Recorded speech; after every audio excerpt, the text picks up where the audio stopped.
Located on the University of Memphis campus, the Hooks Institute has built a powerful legacy of educating, engaging, and empowering communities.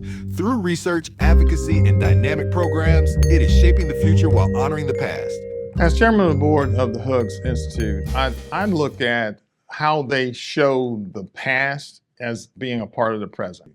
And Hooks stands in the forefront of leading the edge in regards to how we prepare the youth of this community to go out and fight the right fight, be accountable, and learn some things in regards to what they want their future to look like. One of the primary missions of the Hooks Institute is to preserve civil rights history.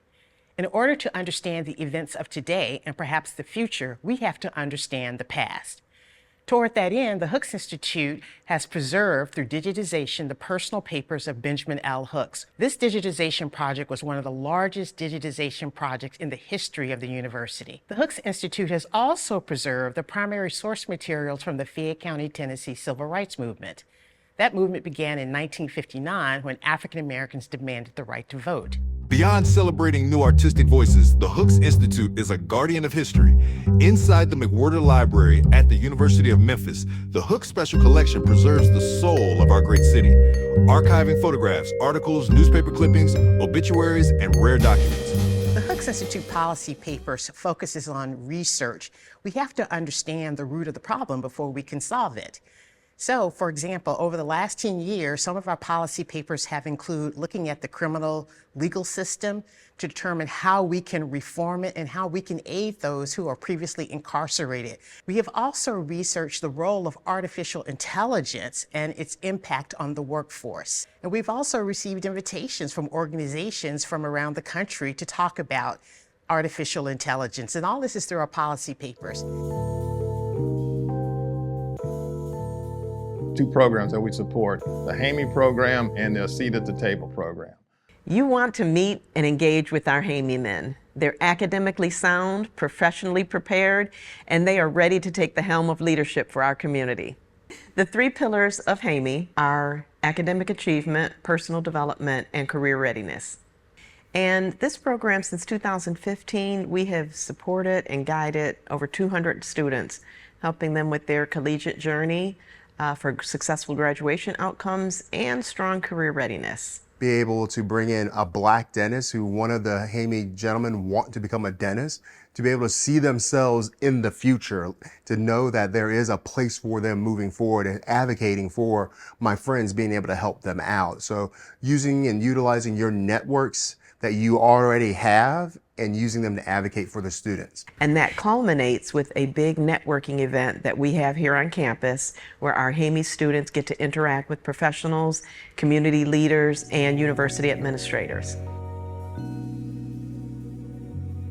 ASAT exists to provide these young women with mentorship, professional and personal advocacy, and academic support as needed here at the university. Some of our breakout sessions include things like financial literacy, time management, building professional confidence, even things like managing your social media, managing your stress, all of these things that the modern woman has to contend with. A program like ASAT is needed at every college and every university in the nation because women need to know that they belong at every table. And if they're not welcome, they need to know to bring their own chair. The impact of the Hooks Institute extends beyond the University of Memphis campus.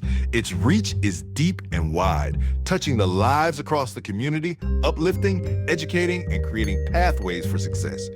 For our first year, we had around 40 submissions and we were able to exhibit 12 artists. Art is a way for us to connect in a nonverbal way.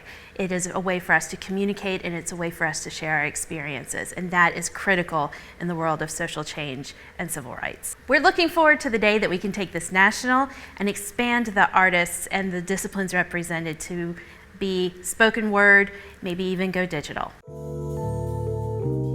We've had over 400 books nominated for the Hooks National Book Award, and these are books of national prominence, some of which have actually won the Pulitzer Prize.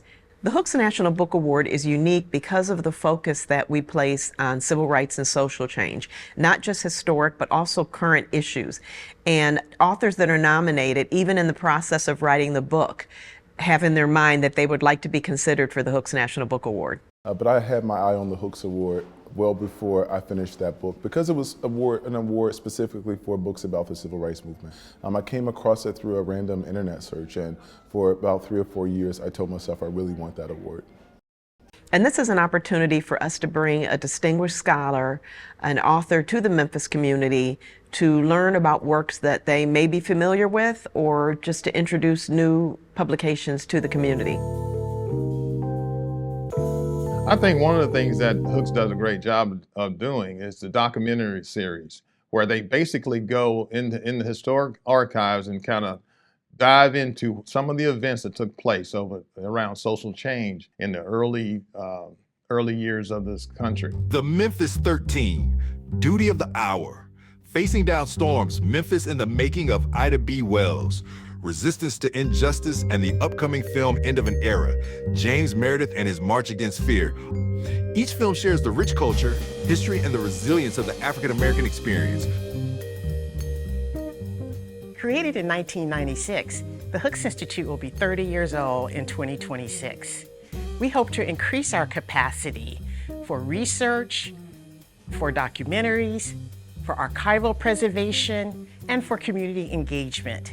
We know our work will be used to inform and educate and uplift communities so that everyone can actualize their potential.